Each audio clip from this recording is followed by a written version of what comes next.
Here we go. All right. So, yeah, 6 years ago, I was feeling completely lost. I'd done everything right.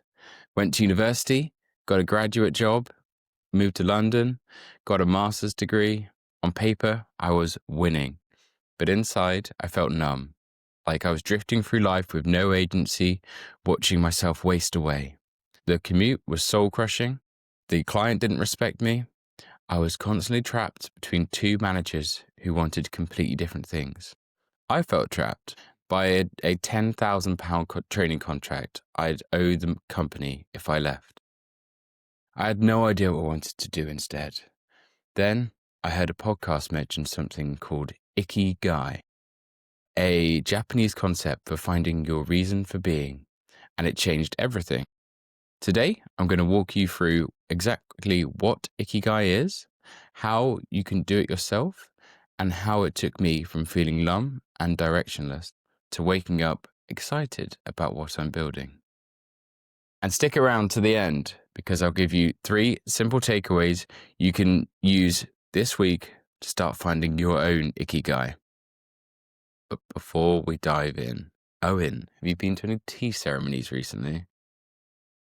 Not unless you can call this a tea ceremony. I've got a lemon and ginger. What about yourself? We could call this a tea ceremony, couldn't we? Mm. But no, I haven't. I did, however, this weekend, I went to a couple of beer drinking ceremonies. I took your advice from the previous podcast, and I consciously tried to stay present, tried to treat interactions with reverence. So as part of that, I actually met a friend's boyfriend who was a Kiwi who writes for Time magazine.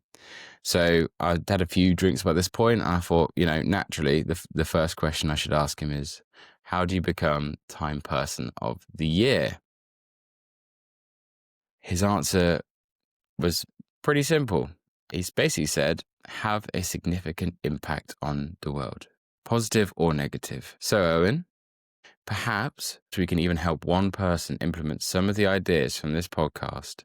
One of our listeners might be well on their way to that front cover. Hopefully for good, not for bad. That's it. We did actually touch on Trump and Hitler, which, that's going to be the first reference to Hitler in this whole podcast. Adolf Hitler, was he a winner of Time Person of the Year? So he didn't think he was from his memory, but had it been the 1930s, he certainly would have won it. I asked him why did Trump win it last year, and that was specifically the reason. It was they're not there to judge the positive or negative amount of influence that somebody has had, but it's actually just based on did they influence the world in any way. And frankly, Trump winning the second election by a bigger margin with a much tighter budget than the first time round was pretty friggin' significant. So yeah. Okay. So I'm just going to cut in there. The Google AI tells me that Adolf Hitler was named Time Magazine's Man of the Year for 1938. Fucking hell. There we go. All right. And that it was only in 1999 that they moved from Man of the Year to Person of the Year. Oh, that's a little bit earlier than I would have assumed, or something like that. But that's good. And also not so good. Hopefully we're training up people like, I don't know, what's his name? Steve Irwin or someone like that.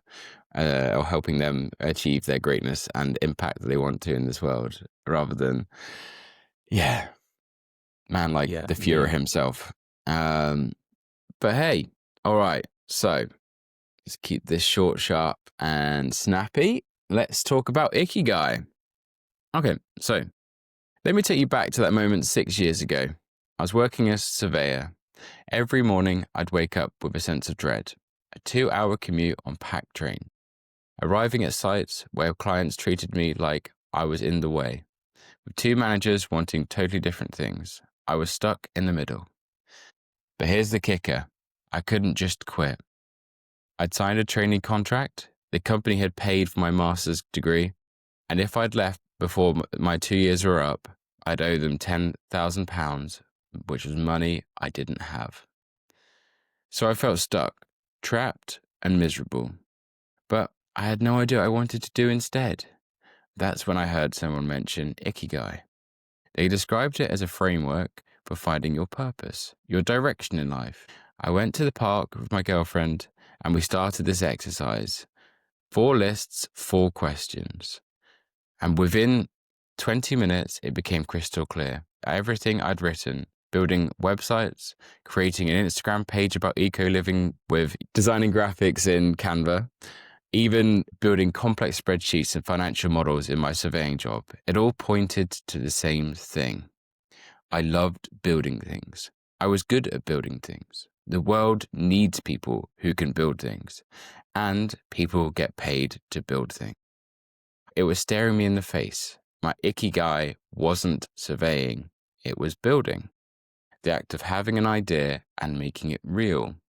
So I applied to data academies, and luckily enough, I was accepted to become a data engineer. I took the leap, and I've been working in tech ever since. Not coding anymore, but in various roles where building things is central to what I do. Do I wake up every morning loving my job? Not every single day. I don't think football players or professional athletes do. But I never feel that sense of dread. I can reach flow state easily, and I genuinely enjoy working on side projects on weekends. My partner used to say, you don't have to work weekends. And I tell her, it doesn't feel like work.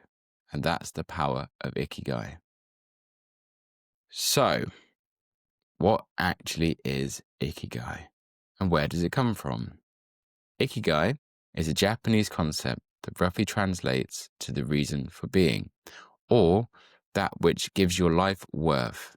Iki means life, and gai means the value or worth. So literally, a life worth living. It comes from Okinawa, a part of Japan that has the highest concentrations of centaurians, that's people who have lived to the age of 100 years old, in the world. Broski, computer says no. Okinawa is not full of centaurians, which are mythical half man, half horse creatures. It's full of centenarians. Damn it! Damn it. These friggin' I thought we were I thought we were onto something there, man. The promise of this episode was like centaurs or Hitler, basically. That's what we're creating today. Centenarians. Centenarians. The centaurs, the ones in the forest behind Hagrid's hut in the forest. That's a centaurian. They're pretty wise, but they also blabber on for ages. Do you remember them? They just go on forever about the stars. Can't make up their minds. They don't. Maybe that is their purpose. Their Ikigai. They go on forever. Yeah. They go on forever. Yeah. Oh man, cool. When researchers studied why people were living so long and stayed active, well into the 90s and 100s, they found something fascinating. These people had purpose. They had a clear reason to get up in the morning. It wasn't necessarily about careers or money. For some, it was tending their garden. For others, it was teaching their grandkids. For some, it was being part of the community or practicing a craft or helping neighbors. In traditional Japanese culture, Ikigai is the broader concept about meaning and purpose in life. Here's where it gets interesting. What most of us know in the West as Ikigai is actually a Western adaptation. The Venn diagram with 4 overlapping circles. That's not how the Japanese traditionally think about it. And honestly, I think the Western framework is brilliant. It takes the abstract philosophical idea and makes it actionable. Before we go through the 4 circles, I'm going to try and flash up the actual image of these 4 circles so you can follow along. Here we go. Can you see that? There we have it. All right. So let's come back to Ikigai for a second. So there are 4 circles with the Ikigai, or at least the Western adaptation. First circle is what you love. That's things that light you up. What could you do for hours and lose track of time? The second circle, what are you good at? Your natural talents and developed skills. The third circle is what the world needs. So, problems that you can solve and what value can you create for the world. And then the fourth circle is what can be paid for. And that is what has economic value. What will people compensate you for? What will they pay you for? Okay. And where these four circles overlap, right in the center, that is your Ikigai. Okay. So if you have partial overlaps, you can also look at these in a certain way as well. So if you think about something that you love and you're good at, that's a passion. Okay. So no one's going to pay you for it.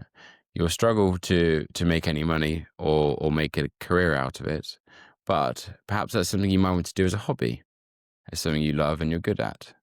The next overlap is things that you're good at and you can get paid for. This is a profession, okay?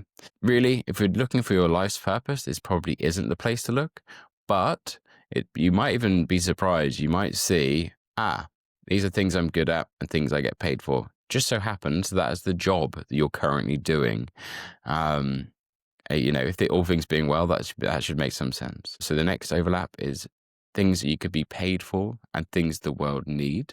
So that is a vocation. So again, similar to the profession, and things the world needs and things that you love. So this might be something that's not economically viable. It might be something like volunteering, for example, or helping people out. Unfortunately, that's probably the case for most charity work, but that's not to say everything is. Okay. However, we've been through the little overlaps there where the two circles overlap. Really, we're aiming for all four. That's the sweet spot. That's your Ikigai, at least according to the Japanese and to the Signal Over Noise podcast. All right. So why does it matter to you, dear listener? Because I bet that a lot of you listening right now feel some version of what I felt 6 years ago. Maybe you're not trapped by a training contract, but you feel stuck. You're doing work that pays the bills, but it doesn't light you up. You've lost the plot somewhere between doing what you love and being realistic. Or maybe you're at a crossroads. You're graduating or changing careers, or your industry is being disrupted and you have no idea what direction to go. Here's the thing. We're living through one of the most rapidly changing periods in human history. AI is automating jobs that we thought were safe. The labor market is shifting faster than ever. Entire industries are being disrupted. You can't just pick a safe career and coast for 40 years. That world is gone. What you can do is understand your Ikigai. Because when you know what you love and what you're good at, and what the world needs and what has economic value, you're not dependent on one specific job or industry. You're adaptable. You have a compass. You have a direction. When your industry changes, you don't panic. You ask, how can I apply my Ikigai in this new landscape? When opportunities come up, you have a filter. Does this move take me closer to my Ikigai or further away? And what most people miss is your Ikigai evolves. What you loved at 25 might bore you at 35. What the world needs in 2025 might be totally different to what it needs in 2035. Your skills will expand, the economic landscape will shift.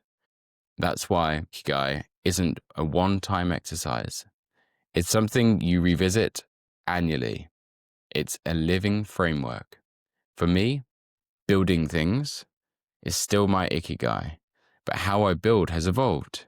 And now I know that working for someone isn't my ultimate destination. Owen and I building things, this podcast and other projects, that's where I'm heading. But I'm so much closer to where I need to be because of that exercise 6 years ago. And that's what this can do for you. It won't give you a perfect 5-year plan, but it will point you in the right direction. Okay.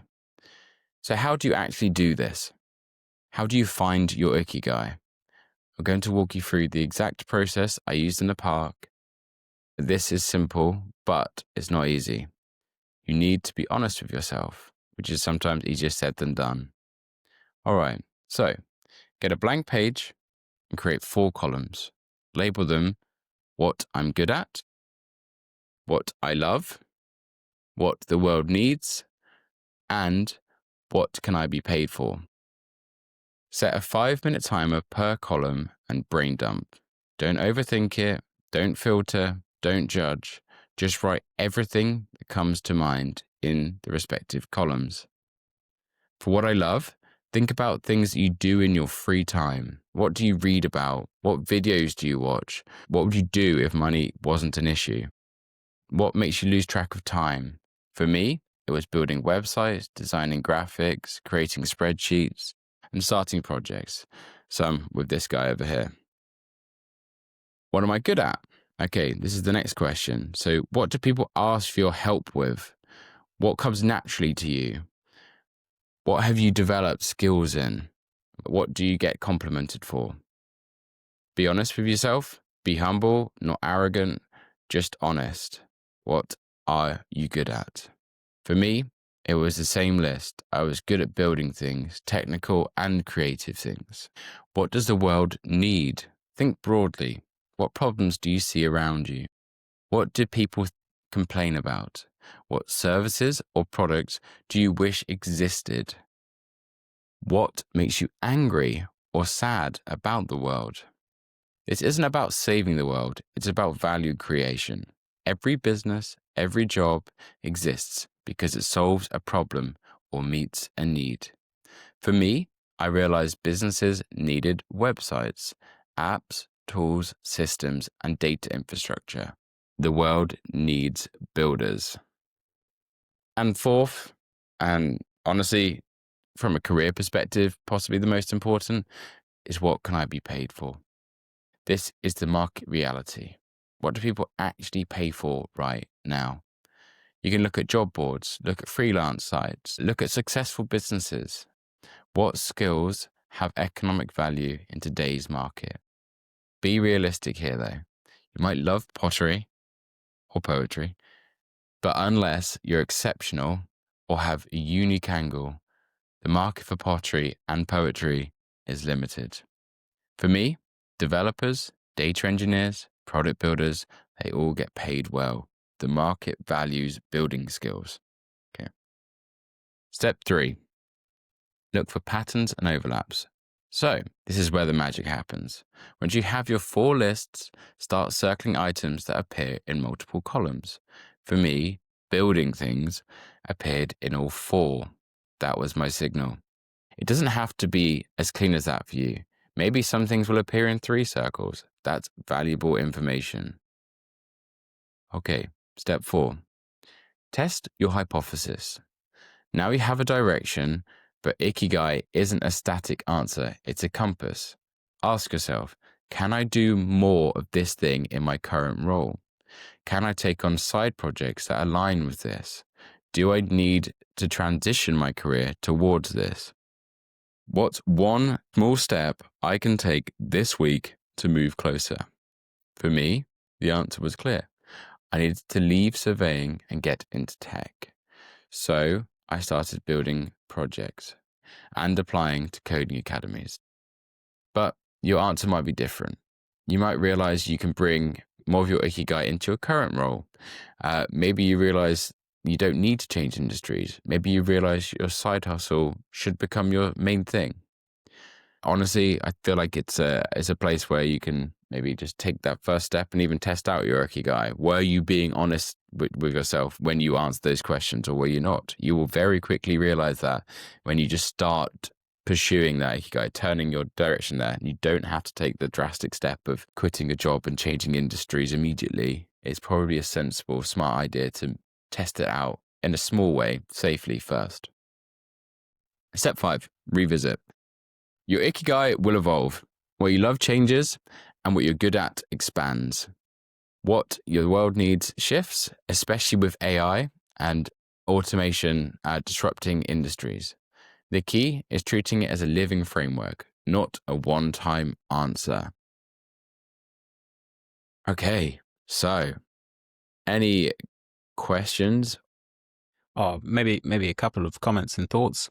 Um, I liked that you framed it in a sort of, you might as well get on and do this because change is happening in the workplace.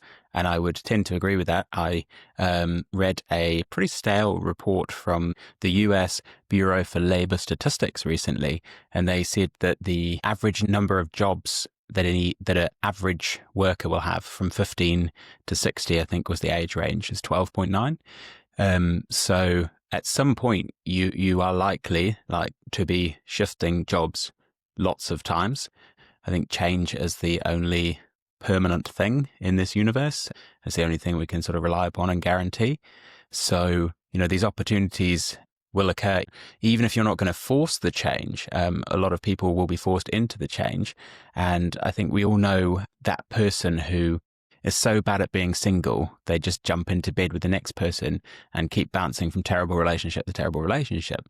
It's like a little bit like, if you did the work in the downtime and figured out who was a good match for you, then you'd have a better relationship. And I think this is the same thing, but for our profession, which for most of us is a massive whack of our time, energy, and I guess sort of mental reserve that we're going to commit to it.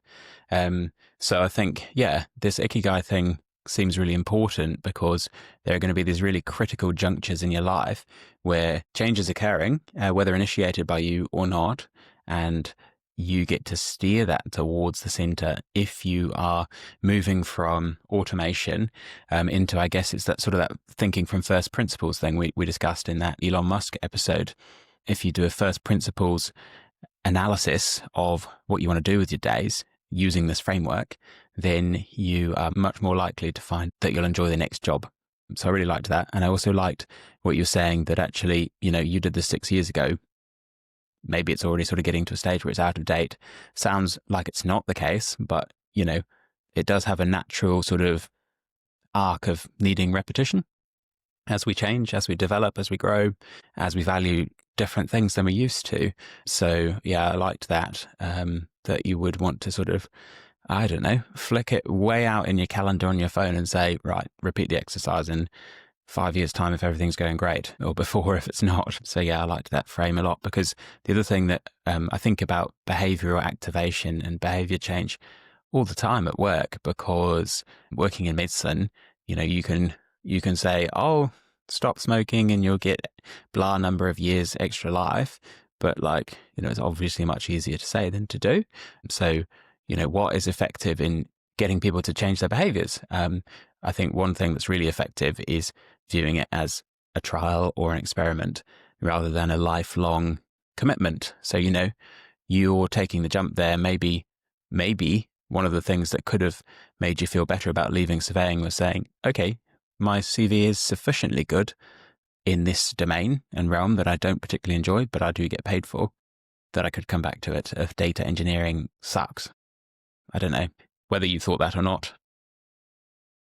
I actually had thought that. I was like, what's the worst thing that could happen? I mean, frankly, the worst thing that could have happened was I quit and then you get served and they're like, oh, you owe us 10,000. The part I omitted was I was quite fortunate working in airport expansion going into COVID. I think they were probably quite relieved to downsize their workforce at that time. But that wasn't the calculation I'd made. That was it was just a part of the question was, as you say, consider how I could protect myself. And basically I thought, yeah, actually, worst comes to worst, there's lots of surveying jobs, at least there was. And I can go back into it. I can get paid for that if I need to start paying the bills again, which frankly, I was very aware of that as somebody living in London, away from my family. And still at that point in my mid-20s, I believe. But yeah. Okay. Gonna wrap it up. Yeah, that's really great, Sam. But any damn fool can make something complicated. Could you maybe wrap it up for me and make it simple in your key takeaways, please? Yes, I can. Okay. So first thing to consider, the secret of Ikigai, it lies within aligning our own nature with the nature of our environment. Okay. So establishing an optimal interplay between ourselves and our surroundings so that our pursuit becomes effortless. Treat Ikigai like a compass. not a destination. It won't give you the perfect job title or perfect plan, but it will give you direction. Okay, so what I want you to do is I want you to pause this podcast once you're finished there, get a piece of paper, draw 4 columns, and spend 20 minutes filling them out. Don't overthink it.